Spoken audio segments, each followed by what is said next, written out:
আসসালামু আলাইকুম। বিসমিল্লাহির রহমানির রহিম। মাজুর ব্যক্তির জন্য অজুর মাসালা। যাহার নাক বা অন্য কোনো জখম হইতে অনবরত রক্ত বহিতে থাকে বা অনর্গল পেশাবের ফোঁটা আসিতে থাকে, এমনকি নামাজের সম্পূর্ণ ওয়াক্তের মধ্যে এতটুকু সময়ও বিরাম হয় না যাহাতে শুধু ফরজ অঙ্গগুলো ধুইয়া অজুর সহিত সংক্ষেপে ফরজ নামাজ আদায় করিয়া লইতে পারে, এইরূপ ব্যক্তিকে মাজুর বলে। মাজুরের হুকুম এই যে প্রত্যেক নামাজের ওয়াক্তে তাজা অজু করিয়া নামাজ পড়িতে হইবে। যে পর্যন্ত ওই ওয়াক্ত থাকিবে সে পর্যন্ত তাহার অজু থাকিবে। অজুর জনিত রক্ত বা পেশাব বাহির হওয়ার কারণে তাহার অজু যাইবে না। কিন্তু যে রোগের কারণে মাজুর হইয়াছে তাহা ছাড়া অজু টুটার অন্য কোনো কারণ পাওয়া গেলে অবশ্য অজু টুটিয়া যাইবে এবং আবার অজু করিতে হইবে।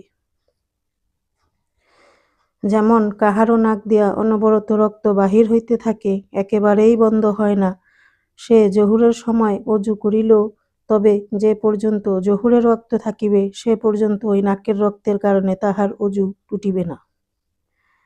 কিন্তু যদি পেশাব পায়খানা করিয়া থাকে বা সূচ বৃদ্ধ হইয়া রক্ত বাহির হইয়া থাকে, তবে অজু টুটিয়া যাইবে এবং পুনরায় অজু করিতে হইবে।